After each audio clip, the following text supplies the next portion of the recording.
The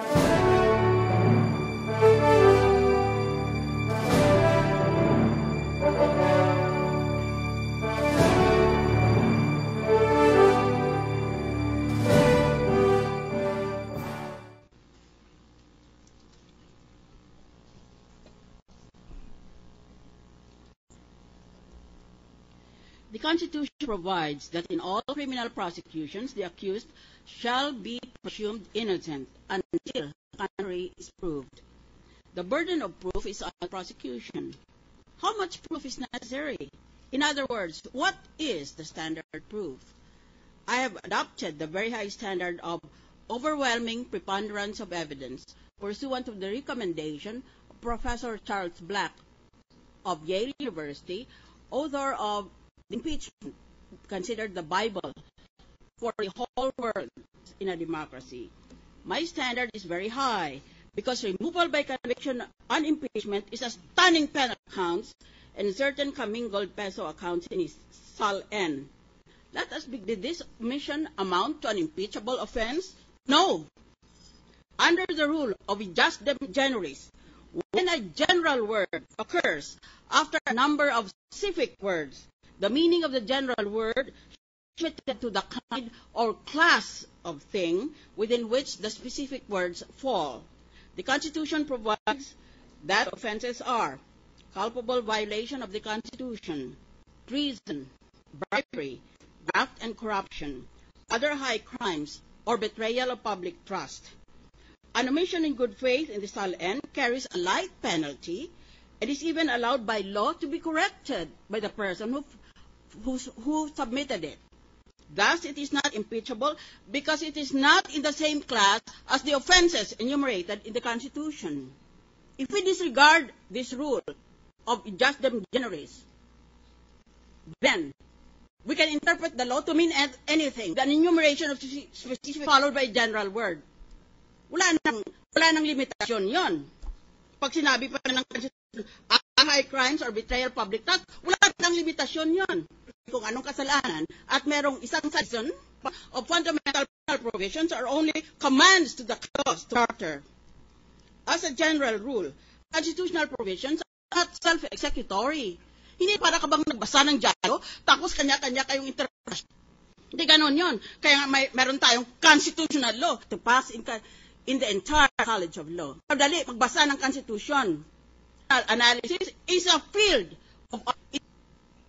The usual exceptions are the Bill of Rights, yan, self-executory, constitutional provision. Pag sinabi ng batas, hindi ba ito, yan, sundin mo agad. Pero lahat, hindi mo pwedeng sundin agad-agad, mag-antay. That is the main function of legislation.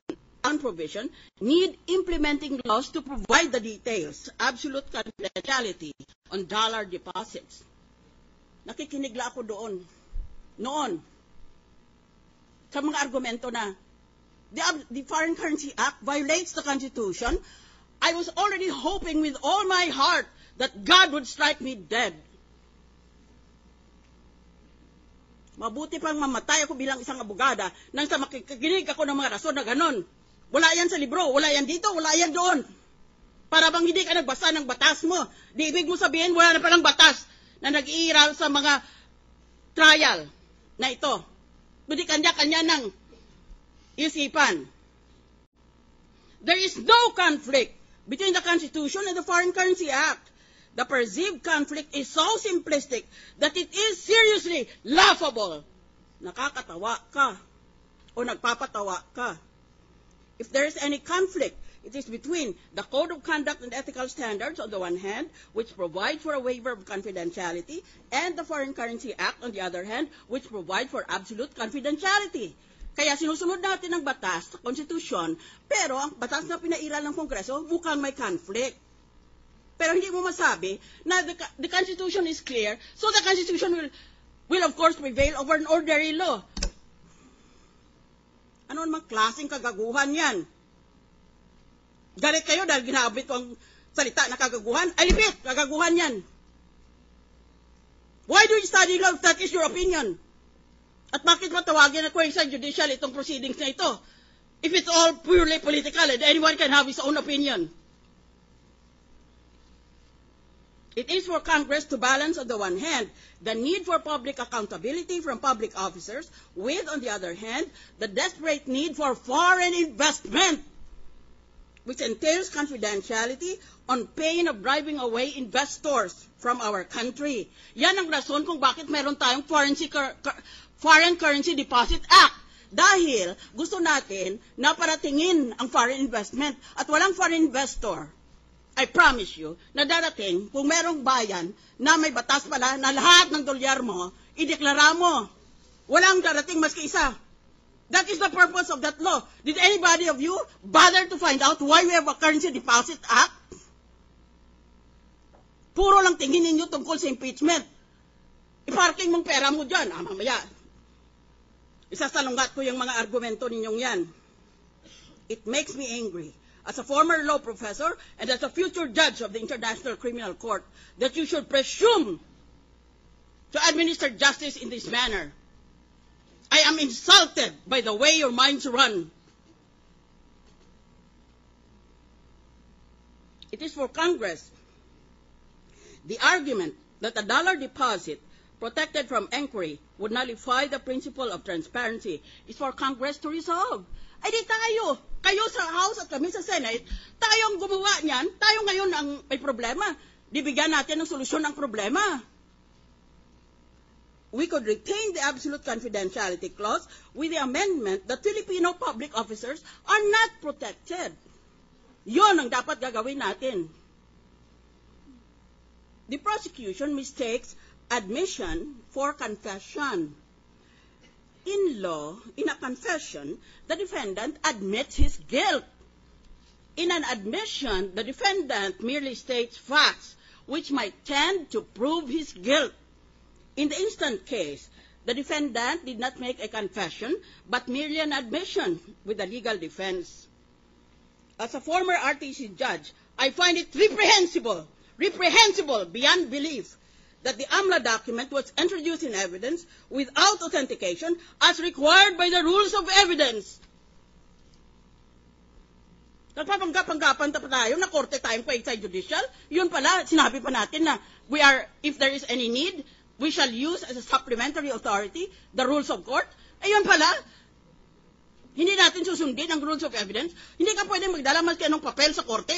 I-authenticate mo. Kung hindi mo intindi kung anong authenticate, di huwag kang mag-abogado dyan. I am deeply disappointed that on at least 3 occasions, the prosecution claimed that these documents came from an anonymous source. Strike me dead. 3 times is just too much coincidence. Are you for real prosecution? Falsus in uno, falsus in omnibus. False in one thing, false in all things. The defendant used his own name in all his question transactions.